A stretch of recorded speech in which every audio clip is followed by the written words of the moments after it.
नमस्कार प्रिय दर्शकों, हाजिर हूँ। आज हमारी जो श्रृंखला चल रही है उस श्रृंखला में छठे भाव के स्वामी के फलों को लेकर।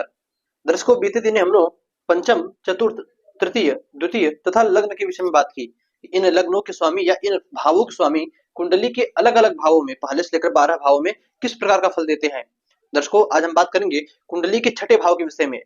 सबसे पहले आप जान लो, इस भाव को अशुभ भाव में गिना जाता है।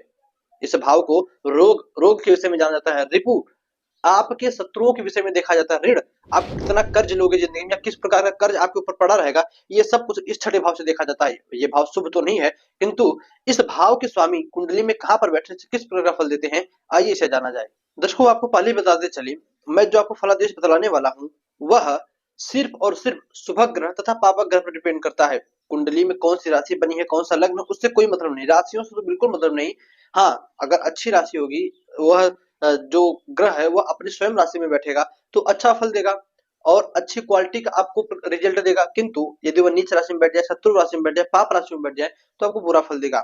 इसी प्रकार छठे भाव के स्वामी, जिन्हें की खष्टेश कहा जाता है, रोगेश कहा जाता है, यदि ये कुंडली के लग्न भाव में बैठ जाए तो ऐसा जातक स्वस्थ होता है। किंतु यदि खष्ट भाव के स्वामी शुभ ग्रह हुए तो पाप ग्रह होंगे, जातक को कोई ना कोई रोग और आजीवन बना रहेगा। एक रोग ठीक हुआ तो दूसरा शरीर में होगा, दूसरा ठीक हुआ तो तीसरा, कुछ ना कुछ जरूर होता रहेगा उसे।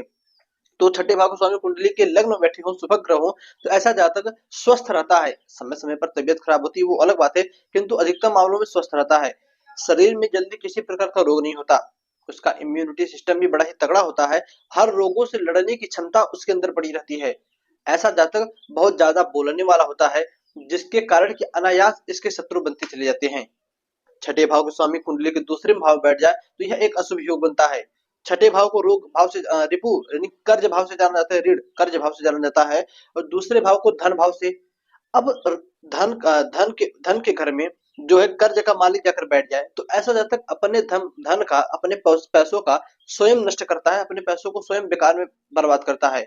दर्शकों, छठे भाव के स्वामी कुंडली के तीसरे भाव में बैठे हों तो ऐसा जातक दुष्ट स्वभाव वाला होता है। दुष्ट स्वभाव से मतलब है कि ऐसा जातक बड़ा ही क्रूर स्वभाव का होता है, गुस्सा बहुत जल्दी से आता है। तो ये जातक यदि पुलिस विभाग में हो, मिलिट्री विभाग में हो, फोर्स में हो या सेना इत्यादि में हो तो बहुत अच्छा है, क्योंकि भाई उन्हें तो चाहिए गुस्सा। जितना गुस्सा आएगा उतना अधिक शत्रुओं का संहार करेंगे। तो ऐसा जातक अपने शत्रुओं के प्रति गुस्सा तो अधिक होता है, जिसके कारण उसके परिवार को भी दिक्कत होती है। छठे भाव का स्वामी कुंडली के चौथे भाव में बैठ जाए तो ऐसा जातक अपने पिता से, जी हाँ, अपने पिता से अनेकों प्रकार का वाद विवाद करता है, बात बात पर अपने पिता को अपमानित करता रहता है, अपनी माता का भी सम्मान नहीं करता। पापक ग्रह छठे भाव के स्वामी हो तो छठे भाव के स्वामी शुभ ग्रह बनकर कुंडली के चौथे भाव में बैठे हो तो ऐसा जातक अपने माता पिता से दूर रहता है। ना तो उनसे वाद विवाद करता है, नहीं ज्यादा जो है लगाव रखता है, उनसे दूर रहता है। दर्शकों, छठे भाव के स्वामी कुंडली के पंचम भाव में बैठे हो तब ऐसा जातक कपटी स्वभाव का, लोगों के प्रति द्वेष भावना रखता है। ऐसा जातक हर किसी से जलन करता है, कोई इससे आगे बढ़ ना पावे, ऐसा इसके माइंड में हमेशा बना रहता है। दर्शकों, छठे भाव को स्वामी कुंडली के छठे भाव में ही बैठा हो तो ऐसा जातक शत्रुहंता योग बनाता है। अब जरूरी नहीं है कि पापक ग्रह ही या अशुभ ग्रह ही कुंडली के छठे भाव का स्वामी बना हो, शुभ ग्रह भी हो और छठे भाव में बैठा हो तब भी शत्रुहंता योग बनता है। ऐसा जातक अपने शत्रुओं का दमन करता है। इसी प्रकार यदि कुंडली में छठे भाव का स्वामी कुंडली के सप्तम भाव में बैठा हो तब ऐसा जातक की जो स्त्री होती है, कहने का मतलब है उस जातक की गृहस्थ लाइफ सुखी नहीं होती। उस जातक की गृहस्थी में कोई ना कोई दिक्कत, कोई ना कोई अड़चन लगी रहती है। दर्शकों, छठे भाव का स्वामी कुंडली के अष्टम भाव में बैठ जाए तो इस भाव को मृत्यु भाव से देखा जाता है, अष्टम भाव को मृत्यु भाव से देखा जाता है। तब ऐसी अवस्था में उस जातक को मृत्यु के समय कोई ना कोई रोग उसके शरीर में बनता है और उसी रोग के कारण उसकी मृत्यु होती है। छठे भाव का स्वामी कुंडली के नवम भाव में बैठा हो, ऐसी स्थिति में वह जातक नास्तिक स्वभाव का होता है।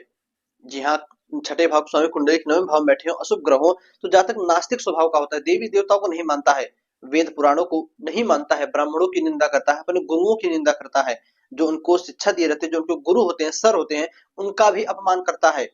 छठे भाव के स्वामी कुंडली के दसम भाव में बैठे हो तो ऐसी अवस्था में जातक यदि शुभ ग्रह हुए तो अपने माता पिता को सुखी रखने वाला, किंतु पापक ग्रह हुए या शुभ ग्रह हो तब भी ऐसा जातक अपने परिवार को शत्रुओं की तरह देखता है। परिवार से मतलब उसके परिवार में जो अन्य, तो उसके ताजा बड़े पिताजी हो गए, छोटे पिताजी, चाचा हो गए या अन्य परिवार में जो लोग भी रहते हैं उन सभी को शत्रुओं की दृष्टि से देखता है।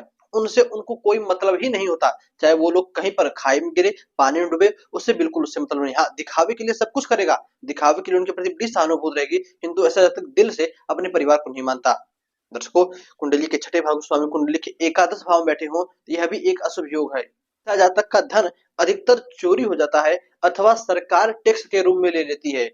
जी हाँ, यह अशुभ योग था। जिस प्रकार छठे भाव का स्वामी कुंडली के दूसरे भाव में अशुभ योग बनाता है, इस घर का मालिक हमेशा रोग रिपू ऋण, इन तीनों को आप पकड़िए और इन तीनों पर, जैसे अब छठे भाव के स्वामी को 12वें भाव में ठहराकर इसका भाग्य आप जान लो। छठे भाव को स्वामी कुंडली के 12वें भाव में बैठा हो तो 12वां भाग विदेश यात्रा का होता है, 12वां भाव भाग्य का भी होता है। तो छठे भाव को स्वामी 12वें भाव में बैठा हो तो ऐसा जातक यदि विदेश में रहे तो ऐसे जातक को उसका भाग्य बहुत सपोर्ट करता है। ऐसे जातक वहां पर जाकर बहुत अच्छा खासा धन कमाता है। अपने देश में रहे तो अपने कर्म पर डिपेंड रहेगा। जितना कर्म करेगा उतना ही उसे जो है आगे तरक्की के रास्ते मिलेंगे। दर्शकों, आप अपनी जन्म कुंडली देखिए, आपकी जन्म कुंडली में छठे भाव के स्वामी कहां पर बैठे कुंडली में और किस प्रकार का फल दे रहे हैं, कमेंट करके हमें अवश्य बताइएगा। तो दर्शकों, बस आज के इतना ही। इजाजत दीजिए, कल पुनः आपसे मुलाकात होगी सप्तम भाव के स्वामी के साथ। सप्तम भाव को पत्नी से जोड़ा जाता है, सप्तम भाव को आपके रोजगार से जोड़ा जाता है। तो कौन सा रोजगार करके आप जीवन के में तरक्की के रास्तों पर चल पाएंगे तथा किस वर्ष में किस प्रकार की पत्नी का स्वभाव कैसा होगा, यदि आप लड़की हो तो आपके पति का स्वभाव कैसा होगा, यह सब कुछ कुंडली के सप्तम भाव से देखा जाता है। तो बस आज के इतना ही। इजाजत दीजिएगा, पुनः आपसे मुलाकात होगी कल सप्तम भाव को लेकर। तब तक के लिए नमस्कार।